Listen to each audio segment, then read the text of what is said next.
Well, a group of young people will head to Washington, D.C. later this month to learn all about how our government works. The Junior States of America's Winter Congress allows students to model Congress by debating and discussing bills and resolutions and constitutional amendments. And here to tell us about this unique opportunity is Emma Jackson. She is a junior at Danville High School, an Admiral, and we welcome you. Good to see you, Emma. Hi, nice to be here. Glad to have you in here. This sounds really exciting. Tell us what you expect as you head up there.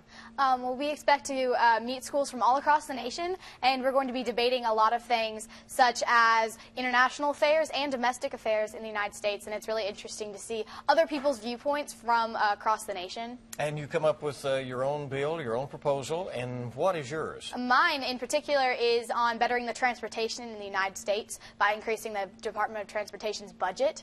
And I personally am going to be a House representative in this simulative debate, and we will be trying our best to get this bill passed and doing a lot of stuff like that. And another bill that's coming out of our school is talking about the problems in Mali and how we should actually go and invade Mali and help oust the Islamic terrorists there. So a lot of things to do with domestic and foreign affairs, and so it's very interesting. Hey, I love your enthusiasm, but a lot of times we always think of young people not being interested in those issues. You obviously really are.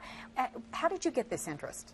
I guess I've always kind of had that kind of an interest, but I didn't know what to do with it, and I didn't even know this kind of club existed. And that's the kind of problem, is a lot of places in Kentucky really don't have the kind of club, even though it is a national-wide. We are one of the strongest chapters from Danville, Kentucky, and so I found out about it early in high school when some student representatives came and talked to me, and I decided to show up to the meeting and realized I really liked it.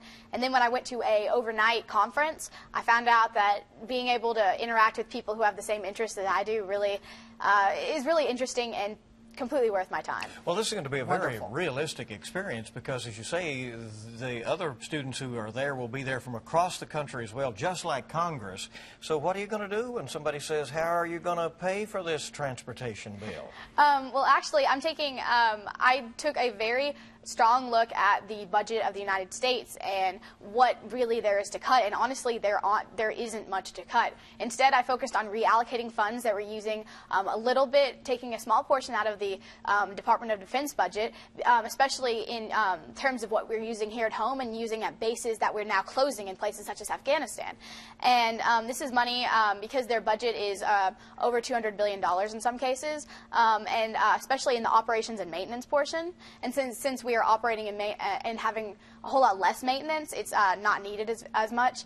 And so we're mainly focusing on that and using those and reallocating those funds because it goes right back into the American economy. You're going to have a wonderful future ahead of you. I want to follow you through that. That's really great. Thanks for coming in to tell us about it. Emma Jackson, everybody, and good luck next week up there. Hope you enjoy your trip.